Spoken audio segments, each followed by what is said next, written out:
Hi everybody, it's Michelle with the Osceola Library System. Welcome to today's Take and Make program where I'm going to teach you how to make do-it-yourself green cleaning bombs at home. Hopefully you were able to stop by one of the library branches to pick up one of our Take and Make kits. Take and Make kits are available 1 week before the program date, but if you were not able to stop by and pick up a kit, don't worry. You can head on over to the Osceola Library website at osceolalibrary.org where you can download a digital copy of the flyer. The flyer will give you a full ingredient list along with step-by-step instructions, but don't forget to turn the flyer over because on the back you'll find valuable library resources that will help you to continue to make green cleaning items at home. If you were able to pick up a kit from us, go ahead and take out your ingredients and let's get started. Okay, in your kit you were provided with baking soda, which would be in the larger container. You will also have some citric acid, which is going to be in the smaller container. You can find all of those at your local grocery store even. I'm using the Ball citric acid for this and Arm & Hammer baking soda, but you can use any brand that you prefer. The recipe calls for 1 cup of baking soda. Your kit is going to be measured down just slightly. So you're going to take your baking soda and add it to your bowl. I like to take mine and smash out any clumps that you may have in it. It's just going to make the process a little bit easier if you don't have clumps inside.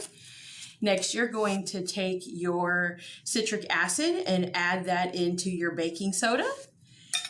Now you're going to want to make sure that these are completely mixed. You want to mix these thoroughly inside your bowl before you add any of your water to it to try to have it in as equal parts as possible. So I'm just going to continue mixing this just for a moment. And now it's time to add your water into the bowl. You are going to only want to add 1 or 2 drops of water at a time. When you get finished mixing this, it should feel like the consistency of damp sand, as if you were going to build a sandcastle at the beach. But if you add too much water into your mixture, it can make it foam up overnight and you will get more of a sticky cake consistency rather than dried out cleaning bombs, and you won't be able to use those. So just be careful on the amount of water that you're adding into your powder mix.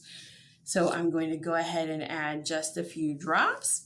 If you can see, it starts to fizz just a little bit, and that is okay. So after that fizzes, we're going to go ahead and continue mixing. Mixing with your spoon, you're not going to be able to tell the wetness of the powder solution. So every about 30 seconds, you're going to want to stop and feel it with your fingertips to see if it has the correct consistency. Mine needs just a little bit more water, so I'm going to add a little bit more water to it and stir that up.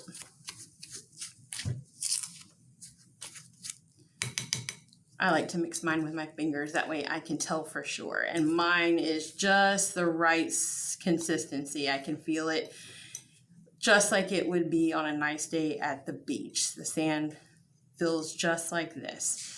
Okay, so what you're gonna do once you have your mixture created, you can use any kind of silicone mold that you have at home. You can also use an ice tray. Those will work as well.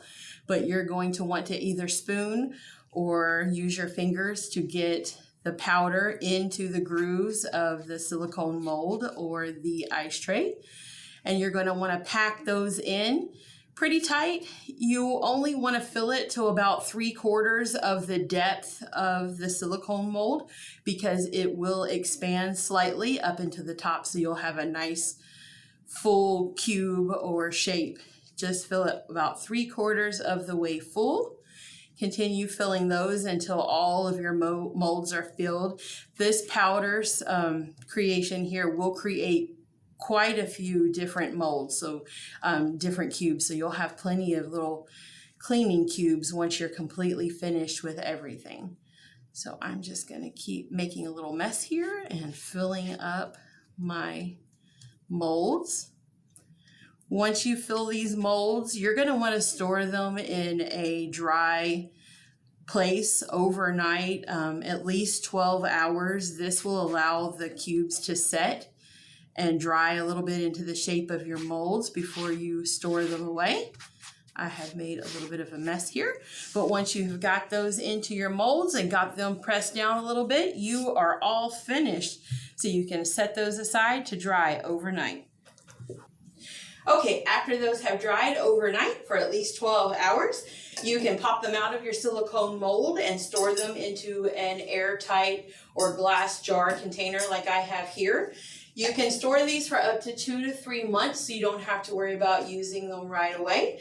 When you're ready to use one, you can just grab one out of your jar. You can toss it in the sink or in the toilet or the bathtub, add a little bit of water to it, and watch it start fizzing and cleaning right away. That's it for today's program. Thank you for joining us. Don't forget to stop by your local library branch to check out more valuable resources on green cleaning like this one.